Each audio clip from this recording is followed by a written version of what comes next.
Quand tu penses que les principes de Dieu ne te concernent pas, Dieu te rappelle que ces principes te concernent. C'est Dieu qui te combat à cause de l'orgueil.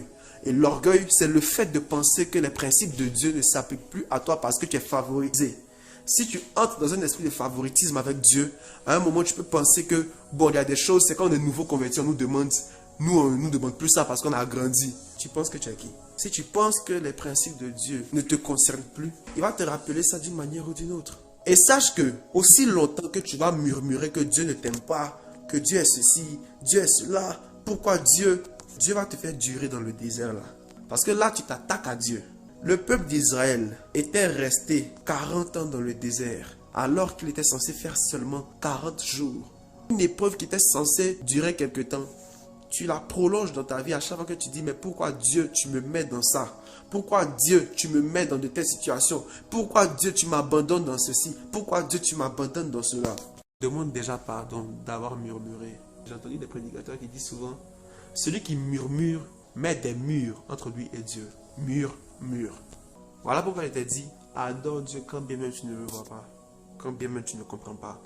Adore Dieu malgré tout. Tu n'entends plus Dieu parce qu'à chaque fois tu te plains. Donc tu l'irrites. Il s'éloigne de toi. Aujourd'hui tu es devenu un ancien chrétien. Tu es habitué à entendre Dieu. Tu es habitué au message de Dieu. Dans ton habitude, tu es rentré dans un orgueil. Et quand tu es rentré dans cet orgueil, Dieu a voulu te briser. Et dans ça, tu as osé murmurer. Voilà pourquoi il a ajouté encore. Il ajoute. Tu as deux choses à faire. Te repentir d'abord pour les murmures. Et ensuite, décider de détruire les pensées orgueilleuses que tu avais par rapport à lui. Aucun homme ne peut s'habituer à la présence de Dieu. On va prêcher, on va prophétiser, on va faire ça. Tu ne suis même pas. Tu es en train de suivre sur WhatsApp, tu es en train de discuter à côté.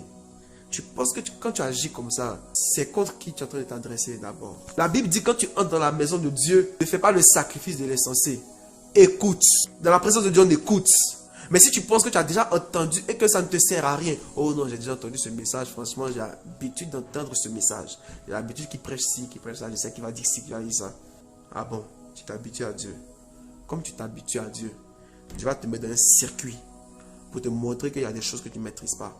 On va prier pour toi. Même si je veux prier de tout mon cœur pour toi, si tu murmures contre Dieu, si tu murmures contre les hommes de Dieu aussi, à cause de ça, tu ne vas rien recevoir.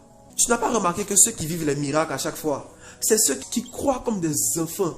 En fait, quand tu vois leur joie, leur témoignage, tu vas dire, oh c'est mignon, oh c'est des nouveaux. Mais la Bible déclare, en Christ, les choses anciennes sont passées, voici toutes choses sont devenues nouvelles. Ça veut dire qu'en Jésus, on est nouveau. Et même dans l'ancienneté, il y a la nouveauté. Leur cœur est encore disposé.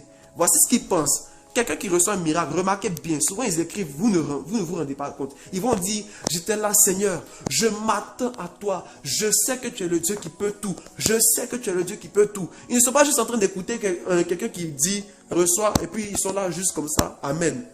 Tu penses que c'est juste en disant Amen? Il faut avoir l'esprit qui dit Amen, l'âme qui dit Amen, le cœur qui dit Amen, l'attitude qui dit Amen. Si tu n'as pas le cœur d'un enfant qui croit que Dieu peut agir, que Dieu est plus grand, tu souffres, mais tu dis Seigneur, malgré ma souffrance, tu peux agir aujourd'hui. Comme tu ne penses plus comme ça, là, c'est pour ça que Dieu ne te visite pas. Et puis à la fin, tu dis, oh, je viens dans les moments, et puis après tu ne suis plus. Tu es en train de t'enfoncer, et puis tu ne te rends pas compte. Voilà pourquoi beaucoup d'anciens chrétiens rétrogradent. Oh non, affaire de Dieu, on connaît, on est habitué. Autant de tel homme de Dieu. Mais attends, non autant, pourquoi autant, il n'y avait pas résultat dans ta vie? Quand tu penses que tu maîtrises Dieu, la Bible déclare que Dieu résiste aux orgueilleux. Ça veut dire qu'il y a des combats qui persistent dans ta vie. Parce que tu as été ennemi de Dieu en commençant à avoir des pensées orgueilleuses dans ton cœur. À un moment, tu penses que tu peux vivre comme tu veux, tu peux boycotter Dieu, et puis Dieu ne te regarde pas. Tu as trop sa grâce. Voilà pourquoi, même si on prie pour toi, par amour, par compassion, ça ne passe pas. Tu as commencé à prendre Dieu pour acquis. Celui qui prend Dieu pour acquis, tous ses acquis seront repris par Dieu.